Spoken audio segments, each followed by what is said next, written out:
The kappa is what? Kappa is conductance of 1 cc, 1 centimeter cube solution. 1 centimetre cube electrolytic solution का जो conductance है वही तो कापा है।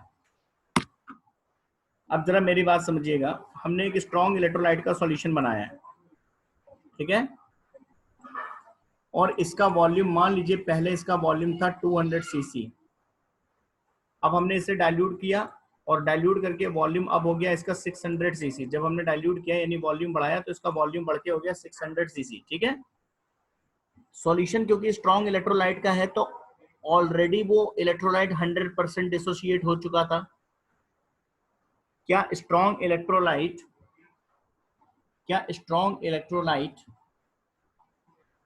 किसी भी कॉन्सेंट्रेशन पे आप स्ट्रॉन्ग इलेक्ट्रोलाइट का सॉल्यूशन लोगे तो वो 100% डिसोसिएट होता अपने आयंस में। क्लियर? बोलो। Yes sir. जब आपने 200 सेंटीमीटर क्यूब का सॉल्यूशन बनाया था स्ट्रॉन्ग इलेक्ट्रोलाइट का, तब भी वो स्ट्रॉन्ग इलेक्ट्रोलाइट 100% डिसोसिएट हो चुका था अपने आयंस में, यानी जितने आयंस बनने थे उतने बन चुके थे। जब आपने 600 सेंटीमीटर क्यूब कर दिया, यानी जब आपने उसे डाइल्यूट किया, वॉल्यूम बढ़ा दिया, तो उतने ही आयंस अब ज्यादा वॉल्यूम में आ गए, ठीक है। तो पर सेंटीमीटर क्यूब में नंबर ऑफ आयंस कम नहीं हो गए। मेरी बात समझिएगा, पहले जो आयंस थे वो इसी 200 सेंटीमीटर क्यूब में थे, अब उतने ही number of ions 600 centimetre cube के अंदर है, तो इसका मतलब number of ions per centimetre cube कम हो गए। एक एग्जांपल समझिए, मान लीजिए एक एग्जांपल समझिए, मान लीजिए इसमें 400 आयन थे पहले, जो भी स्ट्रॉन्ग इलेक्ट्रोलाइट था उसके डिसोसिएशन से 400 आयंस थे। वो 400 आयंस कितने में थे? वो 400 आयंस कितने में थे? 200 सीसी में। तो यानी पर सीसी हमारे पास 2 आयंस थे पहले। बात समझ में आई? Yes sir. Per centimetre cube हमारे पास 2 आयन थे। अब वही 400 आयन, क्योंकि आयंस तो नहीं बढ़ेंगे, स्ट्रॉन्ग इलेक्ट्रोलाइट तो पहले ही 100% डिसोसिएट हो चुका है, यही आयंस है, लेकिन अब ये आयंस कितने में है? 600। अब 600 सीसी में वही आयंस ज्यादा वॉल्यूम में है, तो पर सेंटीमीटर क्यूब में नंबर ऑफ आयंस कम हो गए। Yes sir. अगर पर सेंटीमीटर क्यूब में नंबर ऑफ आयंस कम हो गए तो पर सेंटीमीटर क्यूब का कंडक्टेंस कम हो गया। पर सेंटीमीटर क्यूब का कंडक्टेंस उसमें प्रेजेंट आयंस की वजह से ही तो था। Yes sir. 1 सेंटीमीटर क्यूब में नंबर ऑफ आयंस पहले से कम रह गए हैं तो 1 सेंटीमीटर क्यूब का कंडक्टेंस तो कम हो गया ना। भले ही ओवरऑल कंडक्टेंस बढ़ा, लेकिन पर सीसी का कंडक्टेंस तो कम हो गया। Yes sir. और पर सीसी का ही कंडक्टेंस क्या है? Specific conductance. ये कम हो गया। Yes sir. नहीं समझे अभी? समझ गया सर। समराइज करता हूँ चीजों को एक बार, ठीक है, सब लोग समझिए ध्यान से। कंडक्टेंस क्यों बढ़ा? क्योंकि इंटर आयनिक फोर्सेस वीक हो गए। स्ट्रॉन्ग इलेक्ट्रोलाइट के केस की बात कर रहे हैं। जब हमने डाइल्यूट करना स्टार्ट किया तो इंटर आयनिक फोर्सेस वीक होने लगे, आयंस का मूवमेंट बढ़ गया, आयंस के मूवमेंट के लिए फ्रीडम उसकी ज्यादा हो गई, कंडक्टेंस बढ़ गया। कंडक्टेंस बढ़ा तो मोलर कंडक्टेंस भी बढ़ा, क्योंकि जब ओवरऑल कंडक्टेंस बढ़ा तो पर मोल इलेक्ट्रोलाइट का शेयर भी बढ़ा, इक्विवेलेंट कंडक्टेंस भी बढ़ा। लेकिन kappa conductance of 1 centimetre cube solution होता है। जब हमने सॉल्यूशन को डाइल्यूट किया, वॉल्यूम बढ़ गया, तो उतने ही आयंस जो स्ट्रॉन्ग इलेक्ट्रोलाइट के डिसोसिएशन से हमें मिले थे, उतने ही आयंस अब क्योंकि ज्यादा वॉल्यूम के अंदर हैं तो पर सेंटीमीटर क्यूब वॉल्यूम में नंबर ऑफ आयंस कम हो जाएंगे। और जब पर सेंटीमीटर क्यूब में नंबर ऑफ आयंस कम हो जाएंगे तो पर सेंटीमीटर क्यूब का कंडक्टेंस डिक्रीज कर जाएगा, दैट इज कापा। अब अगर मान लो मल्टीपल चॉइस क्वेश्चन बनता है तो ये क्वेश्चन आएगा कि विच ऑफ द फॉलोइंग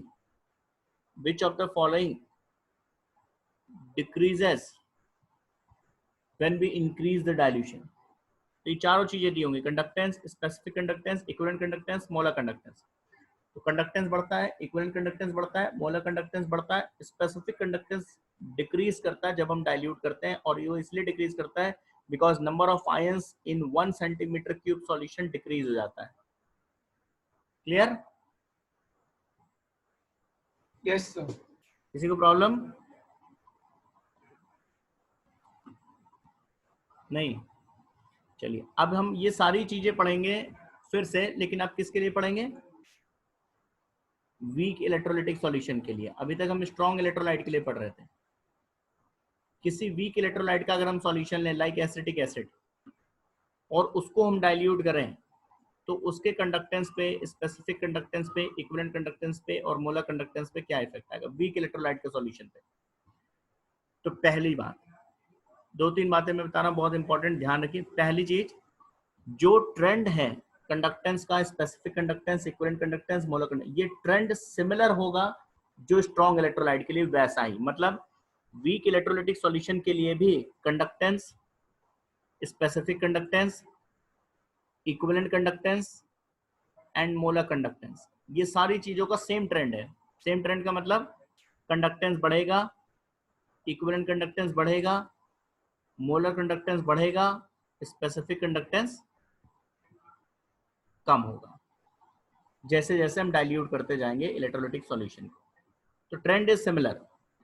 जो इन चारों प्रॉपर्टीज का ट्रेंड है इंक्रीज या डिक्रीज होने का विद डाइल्यूशन, वो सिमिलर है, चाहे इलेक्ट्रोलाइटिक सॉल्यूशन स्ट्रॉन्ग इलेक्ट्रोलाइट का हो, चाहे वो इलेक्ट्रोलाइटिक सॉल्यूशन वीक इलेक्ट्रोलाइट का हो। पहली चीज ये क्लियर हुआ। अब आते हैं यस सर। रीजन अलग है, ट्रेंड सिमिलर है, रीजन अलग है। रीजन क्या है जरा देखिए। वीक इलेक्ट्रोलाइट के केस में होता क्या है कि वीक इलेक्ट्रोलाइट किसको कहते हो? ऐसा इलेक्ट्रोलाइट जो कंप्लीटली अपने आयंस में ब्रेक नहीं होगा, जिसका एक लिटिल अमाउंट 2%, 3%, 4%, एक लिटिल अमाउंट ही अपने आयंस में ब्रेक होगा, बाकी एज इट इज अनडिसोसिएटेड रहेगा। यही वीक इलेक्ट्रोलाइट है। जब हम वीक इलेक्ट्रोलाइट को डाइल्यूट करेंगे, वीक इलेक्ट्रोलाइट के लिए आपने आयनिक इक्विलिब्रियम में एक लॉ पढ़ा हुआ है, Ostwald's dilution law. Ionic equilibrium, Ostwald dilution law ये कहता है कि जो डिग्री ऑफ डिसोसिएशन है वीक इलेक्ट्रोलाइट का, वो प्रोपोर्शनल होता है directly with square root of dilution. ध्यान समझिएगा, वीक इलेक्ट्रोलाइट के लिए वीक इलेक्ट्रोलाइट का जो डिग्री ऑफ डिसोसिएशन होता है वो डाइल्यूशन के स्क्वायर रूट के डायरेक्टली प्रोपोर्शनल होता है। मतलब मान लेते हैं कि कोई वीक इलेक्ट्रोलाइट है, एसिटिक एसिड है, आपने उसका एक सॉल्यूशन बनाया और वो इस समय उसका डिग्री ऑफ डिसोसिएशन 5% है, यानी अभी उसके 5% मॉलिक्यूल से ही अपने आयंस में ब्रेक हो रहे हैं।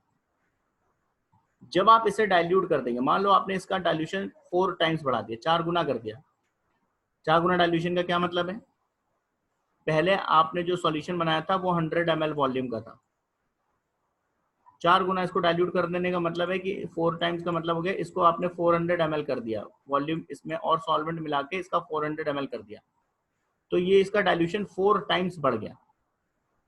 ओस्टवाल्ड डाइल्यूशन लॉ क्या कहता है कि जितना आप डाइल्यूट करोगे उसके स्क्वायर रूट के हिसाब से अल्फा बढ़ जाएगा। आपने क्योंकि 4 टाइम्स डाइल्यूट कर दिया सॉल्यूशन को, तो 4 का स्क्वायर रूट, आपने 4 टाइम्स का डाइल्यूशन में चेंज किया, तो 4 का स्क्वायर रूट कितना हुआ? 2। ये डिग्री ऑफ डिसोसिएशन ट्वाइस हो जाएगा। जो 5% था वो कितना हो जाएगा? 10%। यानी अब वो एसिटिक एसिड के 10% मॉलिक्यूल्स अपने आयंस में ब्रेक होने लगेंगे। क्लियर? अगर हम इससे फिर 4 टाइम्स बढ़ा दें, यानी 400 ml थे, इसको 1600 ml कर दें, 1600 डाइल्यूट करके, यहां से फिर आपने देखो इसके रिस्पेक्ट में आपने 4 टाइम्स बढ़ा दिया, डाइल्यूशन बढ़ाया 4 टाइम्स, तो 4 का स्क्वायर रूट 2, यानी यहां से डिग्री ऑफ डिसोसिएशन जो 10% था वो फिर बढ़ जाएगा, कितना हो जाएगा? 20%। समझ में आई बात? तो क्या हम जैसे जैसे सॉल्यूशन को डाइल्यूट कर रहे हैं, क्या डिग्री ऑफ डिसोसिएशन बढ़ नहीं रहा है? बोलो। Yes sir. ये अलग बात है कि डाइल्यूशन के रेशियो में नहीं बढ़ रहा, उसके स्क्वायर रूट के रेशियो में बढ़ रहा, लेकिन जैसे जैसे सॉल्यूशन डाइल्यूट हो रहा है डिग्री ऑफ डिसोसिएशन बढ़ रहा है। डिग्री ऑफ डिसोसिएशन बढ़ रहा है तो नंबर ऑफ आयंस भी बढ़ रहे होंगे, अब ज्यादा आयंस मिल रहे होंगे आपको, और ज्यादा यस आयंस सर। मिलेंगे तो आयन जो कंडक्टेंस है, ओवरऑल कंडक्टेंस, चाहे मोलर कंडक्टेंस चाहे इक्विवेलेंट कंडक्टेंस, ये वैल्यूज भी बढ़ेंगी। ठीक है, तो हमने क्या कहा कि जो कंडक्टेंस है, इक्विवेलेंट कंडक्टेंस है, मोलर कंडक्टेंस है, ये सारी चीजें आपकी एज इट इज जैसे स्ट्रॉन्ग इलेक्ट्रोलाइट में था वैसे वीक इलेक्ट्रोलाइट में भी ये तीनों चीजें बढ़ेंगी डाइल्यूशन के साथ। लेकिन अंतर क्या है, वीक इलेक्ट्रोलाइट के केस में ये चीजें इसलिए बढ़ रही हैं क्योंकि डाइल्यूशन के साथ डिग्री ऑफ डिसोसिएशन बढ़ रहा है। डिग्री ऑफ डिसोसिएशन बढ़ने की वजह से ज्यादा आयंस प्रोड्यूस होंगे और कंडक्टेंस बढ़ेगा। स्ट्रॉन्ग इलेक्ट्रोलाइट में ये नहीं था। स्ट्रॉन्ग इलेक्ट्रोलाइट में आयंस नहीं घट बढ़ रहे हैं क्योंकि स्ट्रॉन्ग इलेक्ट्रोलाइट पहले ही 100% डिसोशिएट हो चुके हैं, नंबर ऑफ आयंस कांस्टेंट है, इंटर आयनिक फोर्सेस डिक्रीज कर रहे थे, नंबर ऑफ आयंस में कोई चेंज नहीं हो रहा है। क्लियर? रीजन समझ में आ गया Yes, वीक sir. इलेक्ट्रोलाइट के लिए? Yes, sir. क्या बोलेंगे वीक इलेक्ट्रोलाइट के लिए? Conductance, equivalent conductance, molar conductance की वैल्यू बढ़ रही है विद डाइल्यूशन। एक लाइन में आंसर वीक इलेक्ट्रोलाइट के लिए।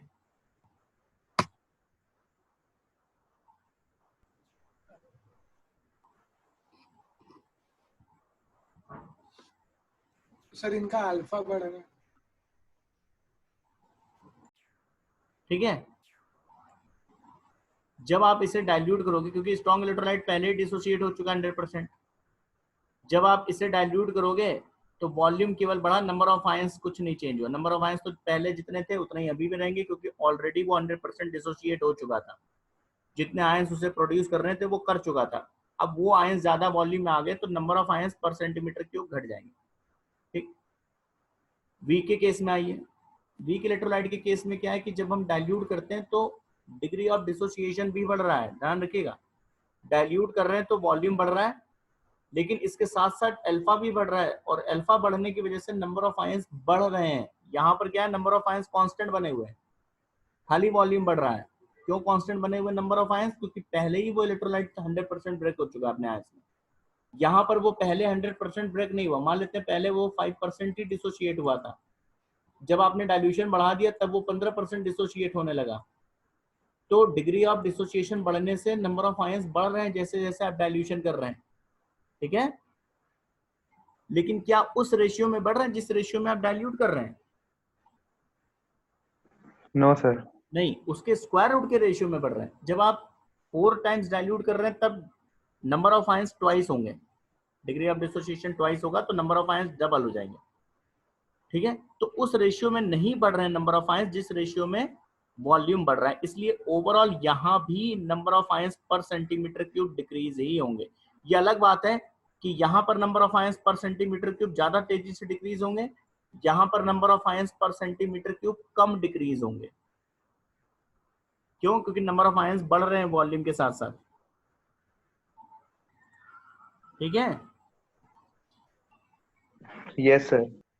बट एक लाइन में दोनों का रीजन वही है कि नंबर कापा का रीजन ये है कि number of ions in 1 centimetre cube of electrolytic solution decreases with dilution, चाहे वो केस स्ट्रॉन्ग इलेक्ट्रोलाइट का हो चाहे वो केस वीक इलेक्ट्रोलाइट का हो। स्ट्रॉन्ग इलेक्ट्रोलाइट में ये जो नंबर ऑफ आयंस हैं पर सेंटीमीटर क्यूब ये ज्यादा तेजी से डिक्रीज हो रहे हैं। वीक इलेक्ट्रोलाइट के केस में number of ions per centimetre cube जो डिक्रीज हो रहे हैं वो कम तेजी से डिक्रीज हो रहे हैं। क्यों? क्योंकि अल्फा डाइल्यूशन के साथ बढ़ रहा है, नंबर ऑफ आयंस डाइल्यूशन के साथ बढ़ रहे हैं, लेकिन उस रेशियो में नहीं बढ़ पा रहे हैं जिस रेशियो में डाइल्यूशन आप करते जा रहे हैं। इसलिए नंबर ऑफ आयंस डिक्रीज होंगे पर सेंटीमीटर क्यूब, लेकिन उतने नहीं डिक्रीज होंगे, उतनी तेजी से नहीं डिक्रीज होगा जितनी तेजी से स्ट्रॉन्ग इलेक्ट्रोलाइट के लिए। ये बहुत ही इंपॉर्टेंट ट्रेंड है ये सारा। तो ट्रेंड क्या है, रीजन क्या है, ये क्लियर हो गया? बोलो। Yes, sir. अब हम मैथमेटिकल फॉर्म पे आते हैं जरा। स्ट्रॉन्ग इलेक्ट्रोलाइट के लिए जो मोलर कंडक्टेंस का वेरिएशन है, हमने क्या कहा था, स्ट्रॉन्ग इलेक्ट्रोलाइट के लिए मोलर कंडक्टेंस बढ़ेगा डाइल्यूशन के साथ, और बढ़ते बढ़ते कहां तक बढ़ेगा? क्या बढ़ता ही जाएगा? ऐसा नहीं, बढ़ते बढ़ते वो अपने लिमिटिंग वैल्यू पे पहुंच जाएगा, है ना। जब वो अपने लिमिटिंग वैल्यू पे पहुंच जाएगा, उस limiting value of molar conductance को हम लोग कहते हैं डेल्टा एम जीरो या delta M infinity, limiting molar conductance of electrolyte. और जिस समय ये होगा, जिस डाइल्यूशन की स्टेज में ऐसी सिचुएशन आएगी अपने लिमिटिंग वैल्यू को पहुंच जाएगा मोलर कंडक्टेंस, उस डाइल्यूशन को कहते हैं हम लोग इनफाइनाइट डाइल्यूशन।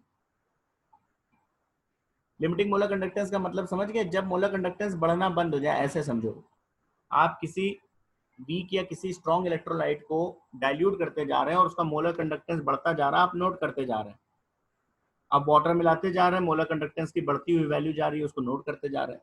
थोड़ी देर बाद आपको लगेगा कि यार अब हम वाटर तो मिला रहे हैं लेकिन मोलर कंडक्टेंस की वैल्यू में अब कोई इंक्रीज नहीं हो रहा है। जब ये सिचुएशन आ जाए तो समझो आप इनफाइनाइट डाइल्यूशन की स्टेज में आ चुके हैं और इस समय जो मोलर कंडक्टेंस की वैल्यू है वो मैक्सिमम पॉसिबल वैल्यू है मोलर कंडक्टेंस की उस इलेक्ट्रोलाइट के लिए। उस इलेक्ट्रोलाइट के लिए इससे ज्यादा मोलर कंडक्टेंस आप नहीं ले पाओगे, उससे ज्यादा वो कंडक्ट नहीं कर पाएगा। उसी को हम लोग उसका लिमिटिंग मोलर कंडक्टेंस कहते हैं उस इलेक्ट्रोलाइट का, डेल्टा एम जीरो या डेल्टा एम इंफिनिटी। किसी वीक इलेक्ट्रोलाइट के लिमिटिंग मोलर कंडक्टेंस के लिए एक मैथमेटिकल रिलेशन है, जरा इस रिलेशन को देखिएगा। This relation is known as Debye Huckel Onsager equation. Strong electrolyte के लिए है। ये रिलेशन क्या कहता है जरा समझिए। According to this relation, molar conductance of a strong electrolyte at concentration C, this C is a particular concentration है, is equal to molar conductance of strong electrolyte at limiting value या zero concentration minus A under root C या concentration। ये वो mathematical relation है जिसके according किसी strong electrolyte का molar conductance value very करता है। इस रिलेशन को जरा देखते हैं। ये लिमिटिंग वैल्यू है मोलर कंडक्टेंस की, ये फिक्स होगी। ये मैक्सिमम पॉसिबल वैल्यू है उस स्ट्रॉन्ग इलेक्ट्रोलाइट की। मान लीजिए NaCl के केस है तो NaCl का मैक्सिमम मोलर कंडक्टेंस है ये, इससे ज्यादा NaCl नहीं शो कर पाएगा। यहां पर जिस कॉन्सेंट्रेशन के लिए आपको मोलर कंडक्टेंस चाहिए, मान लेते हैं आपको NaCl के 0.1 मोलर सॉल्यूशन का कंडक्टेंस चाहिए, तो इसका मतलब 0.1 कॉन्सेंट्रेशन हो गया उस NaCl सॉल्यूशन का। एक पर्टिकुलर कॉन्सेंट्रेशन पे 0.1 मोलैरिटी के NaCl का कितना मोलर कंडक्टेंस होगा वो ये है। ये क्या है? Molar conductance at concentration C। जिस कॉन्सेंट्रेशन पे आपको NaCl का मोलर कंडक्टेंस चाहिए वो कॉन्सेंट्रेशन यहाँ पुट कर दो। हमें मोलर कंडक्टेंस ऑफ NaCl चाहिए फॉर 0.1 मोलैरिटी, तो यहाँ आप 0.1 रख लेंगे। हमें मोलर कंडक्टेंस NaCl का फाइंड करना है फॉर 0.2 मोलैरिटी, तो यहाँ पर आप 0.2 कर लेंगे। तो जैसे जैसे ये C चेंज करेंगे यहाँ पर मोलर कंडक्टेंस की वैल्यू वेरी करती जाएगी, लेकिन ये चीजें कांस्टेंट रहेंगी। इस इक्वेशन को हम कहते हैं डेबाई-हकल-ऑनसागर इक्वेशन। ये रिलेशन क्या है? ये variation of molar conductance of strong electrolyte with concentration. तो दो चीजें हम यहाँ पर चेंज करेंगे। जैसे जैसे हम कॉन्सेंट्रेशन चेंज करेंगे स्ट्रॉन्ग इलेक्ट्रोलाइटिक सॉल्यूशन का, वैसे वैसे उसका मोलर कंडक्टेंस चेंज होता जाएगा इस रिलेशन के अकॉर्डिंग। इसमें ये लिमिटिंग मोलर कंडक्टेंस है उस स्ट्रॉन्ग इलेक्ट्रोलाइट का, और A भी यहाँ पर एक कांस्टेंट है। इस रिलेशन को हम ऐसे भी लिख सकते हैं -A√C डेल्टा M0। और इस रिलेशन को अगर हम कंपेयर करें y = mx + c से, अगर हम एक कर्व बनाएं जिसमें y एक्सिस पे हम molar conductance of electrolyte note करें और x एक्सिस पे हम रूट ऑफ कॉन्सेंट्रेशन नोट करें, जो हम कॉन्सेंट्रेशन बदलते जा रहे हैं। A कांस्टेंट है और ये लिमिटिंग मोलर कंडक्टेंस हमारा इंटरसेप्ट C है। इसका मतलब स्ट्रॉन्ग इलेक्ट्रोलाइट के लिए अगर हम एक कर्व प्लॉट करें molar conductance versus root of concentration, तो वो एक स्ट्रेट लाइन आएगा। कर्व को देखिए, इंपॉर्टेंट रिलेशन है ये, डेबाई-हकल-ऑनसागर इक्वेशन। कुछ ऐसा कर्व मिलेगा स्ट्रॉन्ग इलेक्ट्रोलाइट के लिए। इसमें दो कर्व बने हुए हैं, एक स्ट्रॉन्ग के लिए, एक वीक के लिए। वीक हम डिस्कस करेंगे बाद में। हम लोग क्या डिस्कस कर रहे हैं? वाई एक्सिस पे molar conductance value, x axis पे रूट ऑफ कॉन्सेंट्रेशन। तो जैसे जैसे हम कॉन्सेंट्रेशन बढ़ा रहे हैं, ध्यान रखिए, जैसे जैसे हम कॉन्सेंट्रेशन बढ़ा रहे हैं वैसे वैसे कर्व का वाई एक्सिस देखिए, मोलर कंडक्टेंस की वैल्यू कम हो रही है। ठीक है, इसके रिवर्स से जरा समझिए। इसके रिवर्स से जैसे जैसे हम कॉन्सेंट्रेशन की वैल्यू को कम कर रहे हैं, मतलब डाइल्यूट कर रहे हैं सॉल्यूशन को। अभी आपने कहा था जैसे जैसे हम सॉल्यूशन को डाइल्यूट करेंगे उसका मोलर कंडक्टेंस वैल्यू बढ़ेगा इंटरआयनिक फोर्सेस कम होने की वजह से। ठीक है, तो स्ट्रॉन्ग इलेक्ट्रोलाइट के लिए molar conductance versus root C का कर्व ये मिलेगा, एक स्ट्रेट लाइन मिलेगा। इस स्ट्रेट लाइन को अगर हम आगे बढ़ा दें, एक्स्ट्रा प्लॉट कर दें, तो ये यहां पर जाकर इसको कट करेगा। ठीक, अब देखिए जहां पर ये कट कर रहा है यहाँ पर कॉन्सेंट्रेशन की क्या वैल्यू है? 0. जीरो। जीरो कॉन्सेंट्रेशन का मतलब इनफाइनाइट डाइल्यूशन, Yes, sir. और इनफाइनाइट डाइल्यूशन पे जो मोलर कंडक्टेंस की वैल्यू होगी वो क्या है? वो है limiting molar conductance of strong electrolyte. Yes.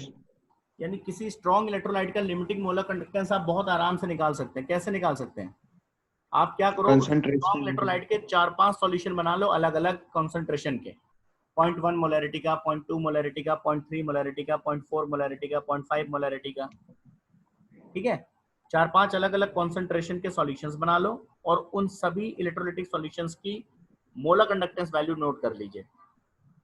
तो आपको 5 वैल्यू मिल गई, कॉन्सेंट्रेशन अलग अलग आपने रखा तो 5 वैल्यू मिल गई रूट सी की, 5 वैल्यू मिल गई आपको मोलर कंडक्टेंस डेल्टा एम की। उनको कर्व पे प्लॉट करिए, जितना कर्व बने, मान लीजिए कर्व इतना ही बना, इसी कर्व को एक्स्ट्रा प्लॉट कर दीजिएगा आगे, जहां पर ये मोलर कंडक्टेंस एक्सिस को कट करेगा वही आपका लिमिटिंग मोलर कंडक्टेंस यानी डेल्टा एम नॉट की वैल्यू हो गई, वही लिमिटिंग मोलर कंडक्टेंस हो गया स्ट्रॉन्ग इलेक्ट्रोलाइट। ठीक है, तो किसी स्ट्रॉन्ग इलेक्ट्रोलाइट का limiting molar conductance value, maximum molar conductance उस इलेक्ट्रोलाइट का क्या है, वो बहुत आराम से आप कर्व से निकाल सकते हो।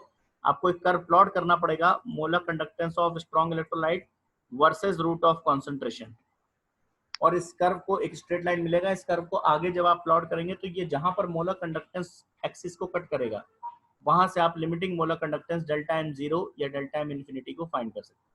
लेकिन ये चीज वीक के लिए नहीं पॉसिबल होती। वीक इलेक्ट्रोलाइट के लिमिटिंग मोलर कंडक्टेंस को ग्राफिकली नहीं ऑब्टेन कर सकते हो, दूसरे मेथड्स हैं, ग्राफिकली नहीं ऑब्टेन कर सकते हो। रीजन क्या है जरा देखिए, वीक इलेक्ट्रोलाइट का जो लिमिटिंग, जो molar conductance versus root of concentration curve है वो ऐसा होता है। इसमें जैसे जैसे हम कॉन्सेंट्रेशन को कम करते हैं वैसे वैसे इसका भी मोलर कंडक्टेंस बढ़ता है।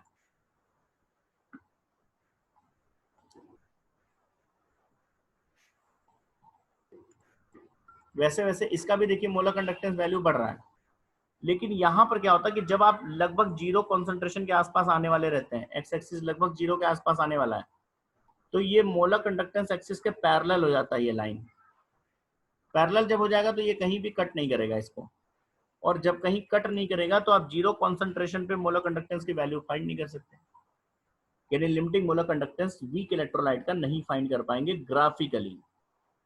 दोनों के कर्व में डिफरेंस समझ में आया कैसा है? स्ट्रॉन्ग इलेक्ट्रोलाइट का molar conductance versus root of concentration curve एक स्ट्रेट लाइन है, उस स्ट्रेट लाइन को आगे बढ़ाकर एक्स्ट्रा प्लॉट करके आप जीरो कॉन्सेंट्रेशन पे मोलर कंडक्टेंस की वैल्यू को यानी लिमिटिंग मोलर कंडक्टेंस वैल्यू को फाइंड कर सकते हैं स्ट्रॉन्ग इलेक्ट्रोलाइट के लिए।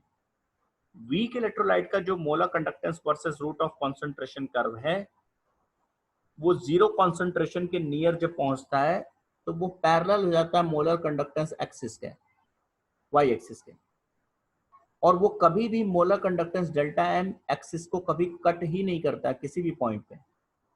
और इसलिए आप जीरो कॉन्सेंट्रेशन पे यानी कि limiting molar conductance week electrolyte का ग्राफिकली नहीं बता पाएंगे। ग्राफिकली दूसरे मेथड्स हमने बनाए हैं, हम उससे बता लेंगे, बट कर्व की हेल्प से आप limiting molar conductance of a weak electrolyte नहीं बता सकते, जबकि graphically limiting molar conductance of strong electrolyte को इजीली निकाला जा सकता है। क्लियर हो गया? Yes, sir. Limiting Yes, molar sir. Conductance क्या है, ये क्लियर है? Limiting molar conductance Yes. क्या है? बेसिकली लिमिटिंग मोलर कंडक्टेंस का मतलब है maximum molar conductance of an electrolyte. उस इलेक्ट्रोलाइट का मोलर कंडक्टेंस इससे ज्यादा नहीं हो पाएगा, चाहे जो कर लो आप, जितना डाइल्यूशन कर लो, जो मर्जी कर लो, मैक्सिमम परफॉर्मेंस उसके समझो, है ना। जैसे आपसे घर में कोई कहे कि भाई आप कम पढ़ रहे हो, आप कम पढ़ रहे हो, आप कह रहे हो ठीक है हम अपनी स्टडी बढ़ाते जाएंगे, तो एक ऐसी सिचुएशन आएगी, मान लो आप 12 घंटा रोज पढ़ रहे हो, फिर कोई आपसे कहे बेटा तुम और थोड़ा पढ़ाओ, तो आप कहोगे भाई अब हम मैक्सिमम कैपेसिटी पे आ जाओ, हम इससे ज्यादा आप नहीं पढ़ सकते, हम 12 घंटे से ज्यादा हमारी ये मैक्सिमम आउटपुट है, हम इससे ज्यादा नहीं पढ़ सकते। वही लिमिटिंग मोलर कंडक्टेंस है किसी इलेक्ट्रोलाइट का। किसी इलेक्ट्रोलाइट के आयंस मैक्सिमम कितना करंट पास कर सकते हैं, that is limiting molar conductance. अपनी अगर वो पूरी जान निकाल दे तो इससे ज्यादा कंडक्टेंस नहीं कर पाएंगे वो। ठीक है, Yes, sir.